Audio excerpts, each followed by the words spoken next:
السلام عليكم ورحمة الله وبركاته. ازيكم يا حبايبنا، عاملين ايه؟ يا رب تكونوا بخير. شايفين كده معايا هنعمل ايه النهارده؟ هنعمل معانا بتنجانه او بمعنى اصح طواجن بتنجانه، طريقه جميله قوي. في طبعا ناس كتير ما بتحبش تعمل بتنجانه لانها بتشرب زيت كتير، وفي ناس ما بتحبش تقليها في الزيت. تعالوا بينا هنعمل مع بعض من غير قليه وبطريقه حلوه قوي. هنوفر فيها الزيت. هنعملها ازاي يعني؟ هنعملها طبعا بتكلفه بسيطه جدا، وكل حاجه موجوده معاكي في قلب البيت، وبتنفع غدوه. ولو رحت اشتريتها من بره بتبقى غاليه. طب عشان ايه؟ لا، تعالي بينا نعملها مع بعض في قلب البيت. مش مكلفه جدا، من غير فراخ ومن غير لحمه. وهنعملها طواجن كده زي ما انتم شايفينها في قلب الفرن. يلا بينا نسمي الله ونشوف هنعملها ازاي.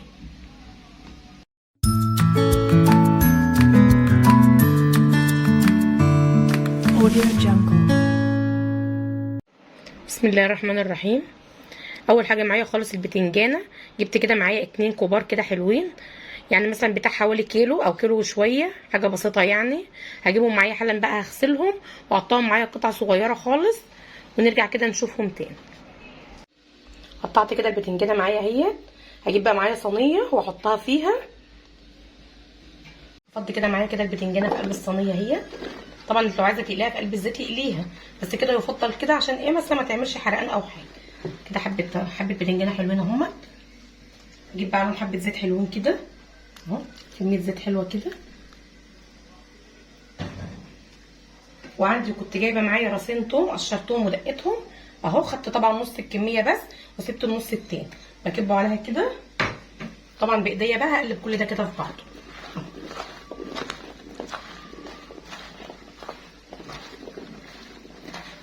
شايفين؟ هولع بقى الفرن وادخلها فيه لحد ما تحمر. نطلع بقى نكمل بقيه الحاجه مع بعض.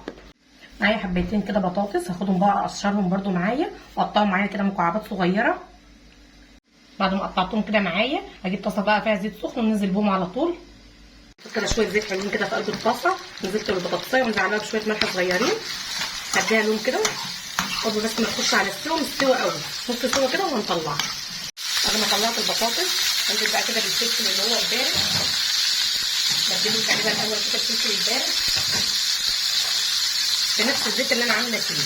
طبعا انا ما بكتروش، انا بحط حبه رق على قد البطاطس، وفي نفس الوقت اكمل في قلبه الفلفل اللي هو البارد والفلفل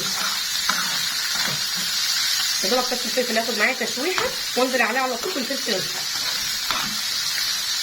بعد ما تصفر معايا اهوت انزل عليه على طول كده بالفلفل اللي هو الحار.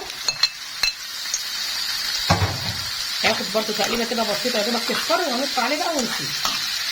جبت معايا بقى ده الطماطم اهمت. كام حبه طماطم كده مش كتير، انا حوالي بتاع ربع كيلو من الطماطم على الكيلو البتنجان. هاخدها بقى كده اضربها في قلب الخلاط ونرجع تاني. بعد ما ضربت كده معايا الطماطم في قلب الخلاط، بزود بقى كده الطماطم. هي المفروض تبقى خفيفه، ما بخليهاش تقيله. بزود لها كمان كوبايه ميه كده. وده بقى طبعا البهارات اللي عندك، اي بهارات عندك، كزبره وكمون بابريكا، اي حاجه عندك موجوده. طبعا ده بقيه الثوم اللي انا كنت دقه معاكم وقلت لكم قبل كده. عامله راسين من الثوم، خدت نص الكميه حطيتها على البتنجان ودخلناها الفرن، وده النص التاني. بدلقه كده معايا كده واقلب كده جامد. طبعا الملح برده دوقي بقى انت كده وهتدقي الطماطم اللي معاكي دي.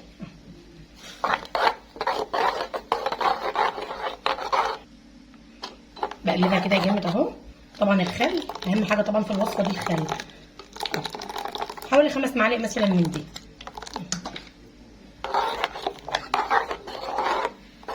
اقلبهم خلاص كده معايا اهو. ادي كده خلاص، كده خلاص خلصت. تعالوا بقى يلا نجيب البتنجانه والبطاطس، الحاجات كلها اللي احنا عملناها مع بعض. دي كده البتنجانه اهيت معايا بعد ما طلعت من الفرن. شايفين شكلها عامل ازاي؟ احلى 1000 مره كمان بتتقلى في الزيت. ودي طبعا البطاطسيه زي ما انا قايله لكم، نص يا دوبك نص سوا. كبها عليها. طبعا الفلفل الحاجه اللي احنا عاملينها سوا اهيت برده. كل ده كده بكبه على بعضه. وشويه الزيتون طبعا اكبهم كده، ما ارميهمش. اقلب بقى كل ده كده مع بعض. طبعا بكون معايا بقى غسله الطواجن اللي عندي، سواء الطواجن اللي عندك صغيره او كبيره زي ما انت عايز. ما عندكيش طواجن وعايزه تحطها في صينيه عادي برده، بس انا عندي هنا عاملاها في طواجن وهعمل برده في صينيه. تعالوا بقى يلا كده نجيب الطواجن ونفضها مع بعض. الطماطم اللي كانت معايا معلش بقى انا كنت نسيت احط شويه سكر، نص معلقه بس كده صغيره عشان بس ما تعملش حرقان على صدرنا واحنا بنطبخ. زي ما انتم شايفين قايله لكم قبل كده هي خفيفه عامله زي الميه ازاي. والبتنجانه برده معايا اهيت اللي انا قلبتها، احط برده ايه حبه خل كده صغيرين تدي لها برده نفس حلو قوي فيه، واقلبها برده كده تاني.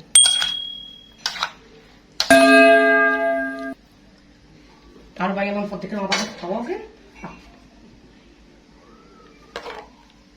باخد الاول كده معلقه من الصلصه، هي خفيفه عامله زي الميه. باخد بقى كده من الحاجات دي الخليط اللي احنا عاملينه ده كده، ما بملاش الطاجن قوي عشان لما بيجي بقى يغلي بيفور ايه بيقع معايا في قلب الفرن زي ما انتم شايفين كده. باخد برده بقى ايه معلقه كده من الصلصه،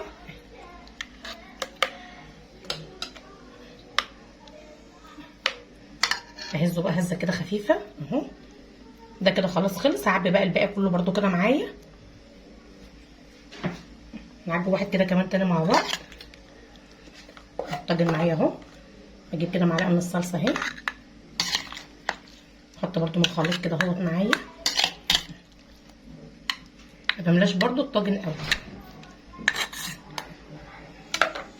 معلقه برده من الطماطم اهي، تبقى خفيف، تبقى جميل قوي على فكره.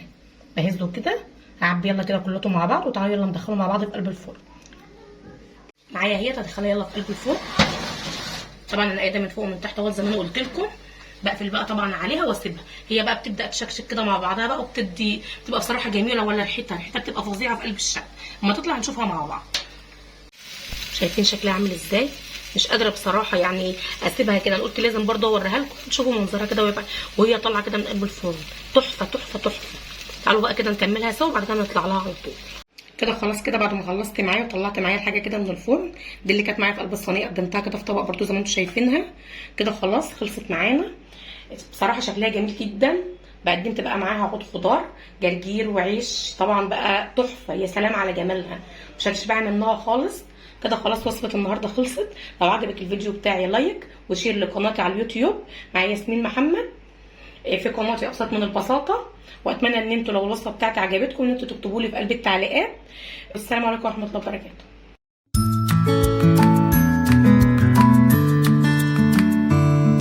Audio Jungle.